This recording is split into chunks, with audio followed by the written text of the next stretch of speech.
Que se passe-t-il dans la tête d'une adolescente en 2022 ? À vrai dire, c'est le bordel. Prenons mon cas. Depuis toute petite, je fais face à mes émotions, qu'elles soient positives ou négatives. J'ai toujours été très émotive. Je ne sais pas si c'est une facilité ou un handicap. En tout cas, pour m'exprimer, je n'ai jamais vraiment eu le besoin de parler. Mes émotions le faisaient à ma place. Après tout, la vie n'est qu'une succession d'émotions. Elle ne demande même pas notre consentement pour prendre possession de nos pensées et de notre corps.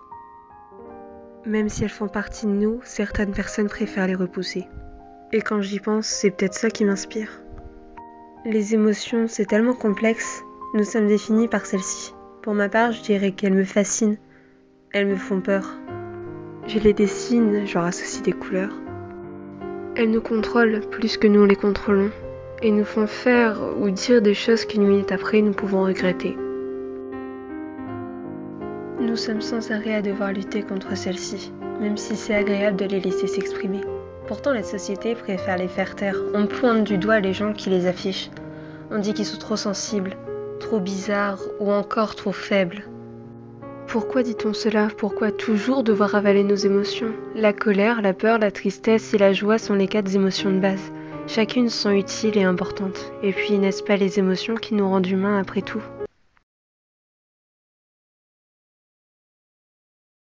Ma mère est née le 25 août 1968 à Lille, et cette année, elle aurait eu 54 ans.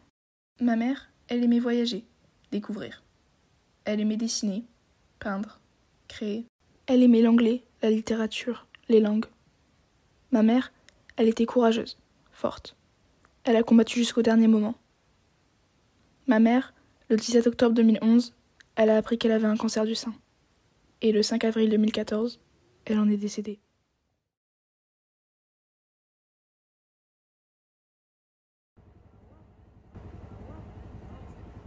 Je pense qu'inconsciemment, je me suis toujours inspirée de ma mère. Sans trop m'en rendre compte, ses passions sont devenues les miennes.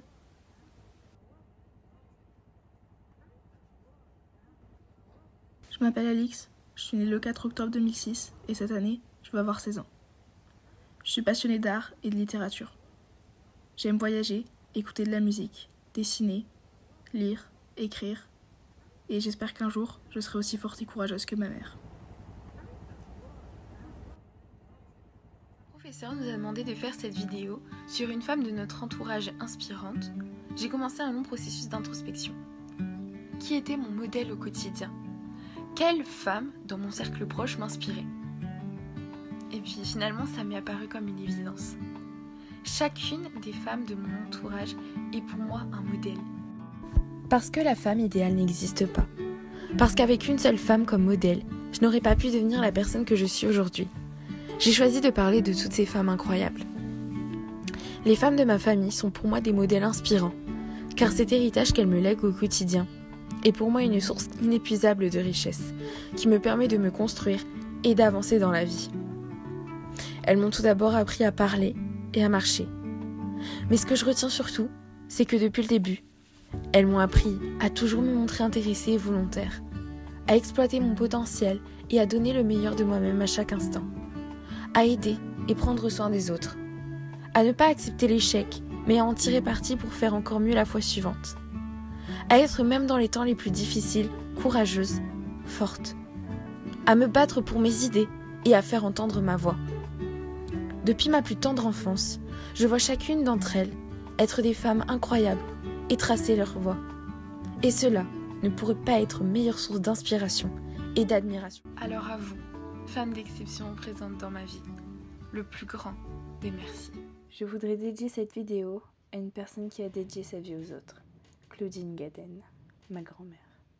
Je ne me souviens pas si elle était déjà en retraite quand je suis née, mais du plus longtemps que je cherche dans mes souvenirs, je me rends compte que je n'ai jamais su vraiment quel métier elle faisait, ni peu importe.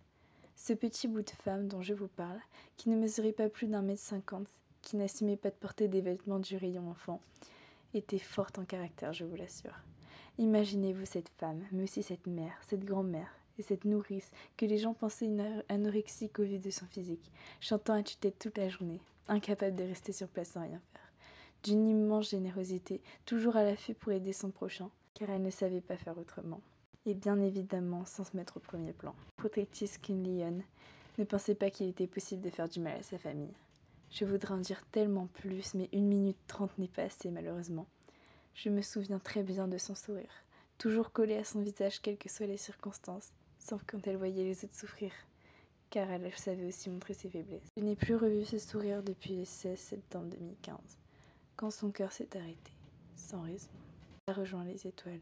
Et si j'ai décidé de parler d'elle aujourd'hui pour vous, c'est que malgré ça, elle continue encore de m'inspirer chaque jour et me donne envie de me battre au quotidien pour devenir cette personne formidable qui a laissé, peut-être pas aux yeux des historiens, mais aux yeux de tous ses proches, un souvenir merveilleux d'une personne merveilleuse.